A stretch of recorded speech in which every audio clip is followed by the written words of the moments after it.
2020-21 সেশনে সুযোগপ্রাপ্ত চান্সপ্রাপ্ত শিক্ষার্থীরা আজকের ওরিয়েন্টেশন ক্লাসে তোমাদেরকে অভিনন্দন জানাচ্ছি। আমি আইডল উমেন্স কলেজের পক্ষ থেকে অপসনাতন প্রভাষক তথ্য যোগাযোগ প্রযুক্তি বিভাগ।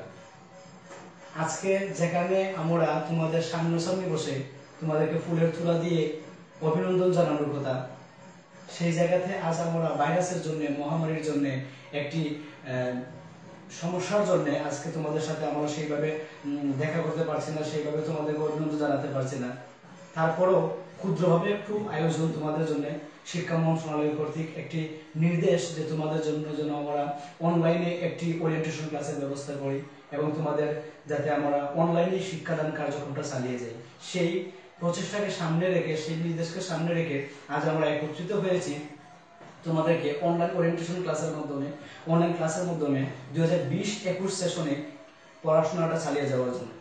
তো আবারও প্রিয় শিক্ষার্থী বন্ধুরা, অনলাইন ওরিয়েন্টেশন ক্লাসে সবাইকে আমি আবারও অভিনন্দন জানাচ্ছি, সবাইকে আবার অভিনন্দন। তো আমি অপসনাতন আইডল উমেন্স কলেজ নবীগঞ্জ, এই ওই জায়গাতে আমি তথ্য ও যোগাযোগ প্রযুক্তি বিষয়ে আমি প্রভাষক তথ্য যোগাযোগ প্রযুক্তি বিভাগ। আমি আজকে তোমাদেরকে তথ্য ও যোগাযোগ প্রযুক্তি বিষয়ে একটু পরিচিত করিয়ে নিব।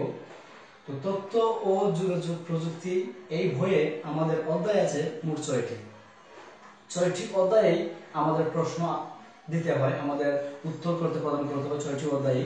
তো 6টি অধ্যায়ের মধ্যে আমাদের সৃজনশীল প্রশ্ন থাকে সর্বোচ্চ 8টি সৃজনশীল প্রশ্ন থাকে, যেখানে প্রত্যেকটা সৃজনশীল প্রশ্নের মার্ক ধরা হয়, প্রত্যেকটা সৃজনশীল প্রশ্নের মার্ক ধরা হয় 10 করে, 10 গুণ 8।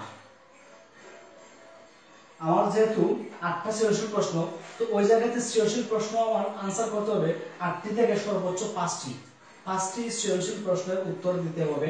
তাই 5টি সৃজনশীল প্রশ্ন 5 গুণ 10 সমান হচ্ছে 50 নম্বর হচ্ছে আমাদের সৃজনশীল প্রশ্নের জন্য। তারপর সেই 6টা অধ্যায় থেকে আমাদের অবজেক্টিভ বা বহু নির্বাচনী আসবে 25টা, 25, এবং প্রত্যেকটা বহু নির্বাচনী প্রশ্নের উত্তর হবে, নম্বর হবে 1 করে। তাই আমাদের 25টা প্রশ্নের উত্তর হবে মার্ক 25। সৃজনশীল 8টা সৃজনশীল দিতে, 8টার মধ্যে আমাদের সৃজনশীল দিতে হবে 5টি, এবং প্রত্যেকটা সৃজনশীল প্রশ্নের পূর্ণমান থাকবে 10, 5 10 50। এবং আমাদের এমসিকিউ বহু নির্বাচনী দিতে হবে 25টি, যেখানে 25টি বহু নির্বাচনী প্রশ্নে 1 করে পূর্ণমান হলে আমাদের 25টি মার্ক হয় 25। তাহলে টোটাল আমাদের মার্ক দাঁড়ায় 75 নম্বর দাঁড়ায়। বাকি 25 হচ্ছে আমাদের ব্যবহারিক অংশ। তাহলে সুপ্রিয় শিক্ষার্থী বন্ধুরা, আমরা দেখলাম স্বল্প পরিসরে সিলেবাসের পদ্ধতিটা, যে তথ্য ও যোগাযোগ প্রযুক্তি এইচএসসি তে একাদশ দ্বাদশ শ্রেণীতে তথ্য ও যোগাযোগ প্রযুক্তি বইয়ে আমাদের 8টি সৃজনশীলের মধ্যে উত্তর দিতে হবে 5টি সৃজনশীল, যেখানে আমরা পাবো 50 নম্বর।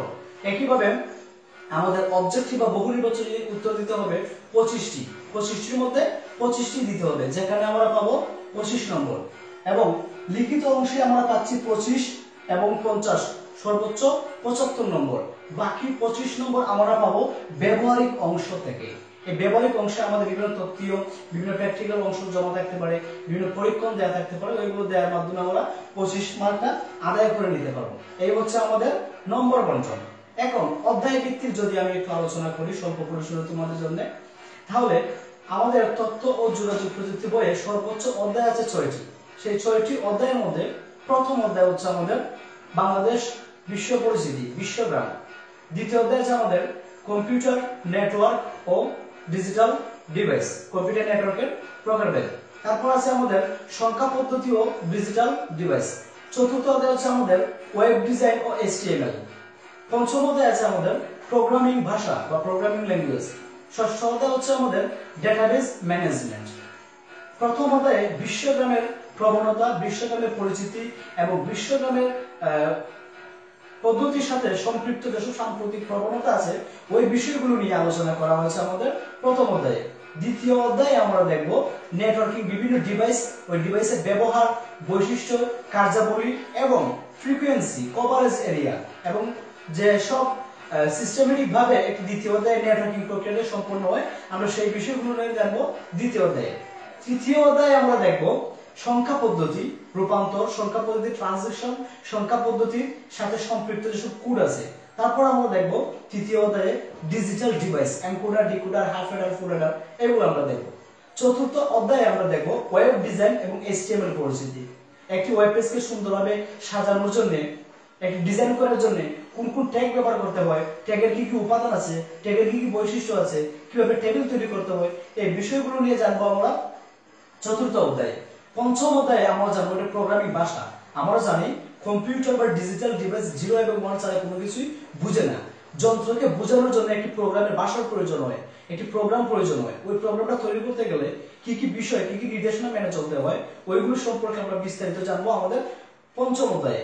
ষষ্ঠ অধ্যায়ে আমরা জানবো ডেটাবেজ ম্যানেজমেন্ট, অর্থাৎ আমার ব্যবহৃত তথ্য উপাত্ত ডেটাগুলা কিভাবে সজ্জিত করব, কিভাবে উত্তোলন করব, কিভাবে ডিলিট করব, কিভাবে অ্যাক্সেস করব, কিভাবে আমি আপডেট করব এবং কুয়েরি ব্যবহার করে আমি তথ্যগুলোকে কিভাবে খুঁজে নিব, এই যাবতীয় সবকিছু, ডেটার প্রকারভেদ, ডেটা টাইপ, ডেটার সবকিছু, ডেটার সাইজ, সবকিছু নিয়ে আমরা আলোচনা করব ষষ্ঠ অধ্যায়ে। তাহলে শিক্ষার্থী বন্ধুরা, আজকে অনলাইন ওরিয়েন্টেশন ক্লাসে তোমাদের সাথে আমি ওইভাবে আলোচনা করতে পারছি না, জন্য আমি দুঃখিত।